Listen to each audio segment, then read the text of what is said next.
Aí é que são os espertachos. Agora, por exemplo, a regionalização faz sentido com governos civis? É evidente que não, os governos civis já são uma coisa completamente inútil neste momento. Já neste momento, sem regionalização, são uma coisa completamente obsoleta e inútil. Só lá existe para ter boys e girls dos partidos que estão no poder, neste momento, podia-lhe contar as histórias todas, nos governos civis, só lá existem para manter boys e girls que nunca houveram na lista de deputados, ou que fizeram, foram para a Câmara e afinal não foram eleitos e ficaram desempregados politicamente. É uma vergonha, aliás, o que se passa com os governos civis, não servem para absolutamente nada e na regionalização ainda muito menos. Pedro, vamos à questão Norte de Portugal, Galiza.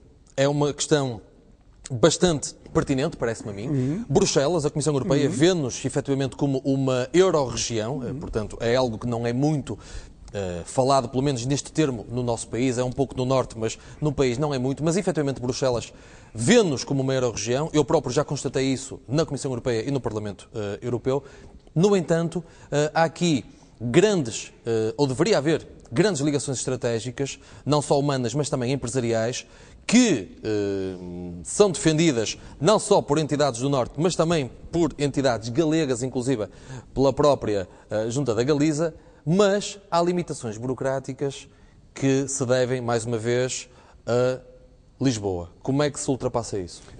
É sempre a mesma coisa. Não é só Bruxelas que nos vê como euro-região. Na Galiza, toda a gente fala da euro-região Galiza-Norte de Portugal. Certo. E só aqui em Portugal, e nomeadamente no Norte de Portugal, aí até diverge um bocadinho do que disse, é que nem no Norte de Portugal se diz isso. Nós no Norte de Portugal não temos consciência de que pertencemos à euro-região. Tem o Pedro, tenho eu, temos umas centenas de pessoas, mas o povo não tem consciência que nós já somos, neste momento, uma entidade que é a euro-região. As portagens neste culto vão prejudicar essas ligações comerciais, por exemplo? Pois é evidente. Então eles investigam aqui a pensar em determinados custos e esses custos já subiram exponencialmente.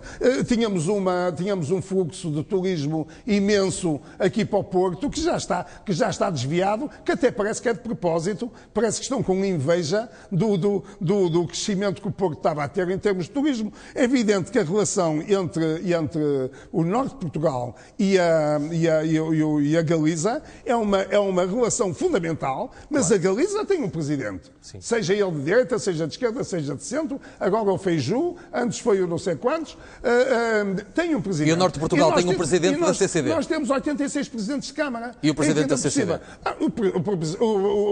O meu querido amigo Carlos Raj, presidente da CCDR, é um funcionário. Sim. E faz o que pode, mas tem consciência não perfeita. Não é um cargo eleito, é um cargo apontado pelo governo. Ele tem a consciência perfeita da sua completa inutilidade política.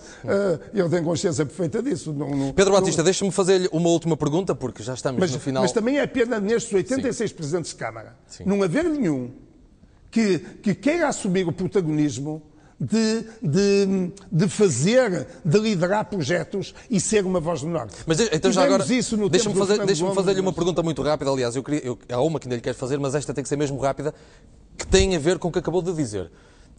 Muitas vezes se fala que há uma falta de liderança no norte do país, mas mesmo que houvesse uma voz forte, acabou de dizer Fernando Gomes, por exemplo, acha que era ouvida? Pergunto isto porque falou nos 86 autarcas do Norte. Qual foi assinada a declaração da alfândega. Foi assinada a declaração da alfândega em finais de 2008 pelos 86 autarcas e foi completamente ignorada. No fim do século XIX dizia-se sempre que a Praça Nova mexia, ou seja, a Praça Nova era na altura a Praça da Liberdade atual, sempre que a Praça Nova mexia havia um governo que caía. Era o que se dizia no fim do século XIX. E o Porto tem de voltar, o Porto e o Norte têm de voltar a essa situação. Agora, não pode ser com comodismo, não pode ser com paroquialismo, com os presidentes de Câmara, cada um voltado apenas para o seu território, com os cidadãos desinteressados, com os partidos vendidos, que é o que acontece inteiramente, com os deputados completamente vendidos ao Poder Central, que é o que acontece com todos os deputados, ou com quase todos os eleitos aqui pelos distritos do Norte, e é por isso que aparece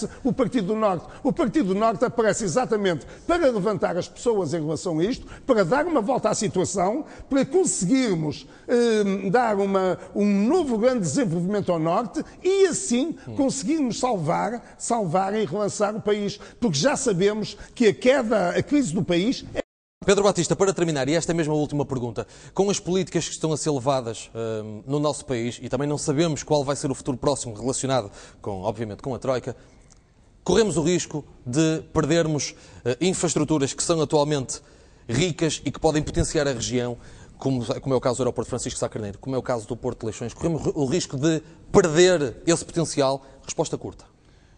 Corremos o risco se não combatermos, não tivermos vigilantes e atentos. E se não conduzirmos os nossos votos para os nossos interesses. Os nortenhos têm que votar numa Força do Norte. E a Força do Norte é o Partido do Norte, é o PDA. Agora vai se chamar PDA. Muito bem. Pedro Batista, muito obrigado por vir ao nosso primeiro plano. Pedro Batista, o líder do Partido do Norte, que vai a jogo nas eleições de 5 de junho, ligado ao Partido Democrático do Atlântico.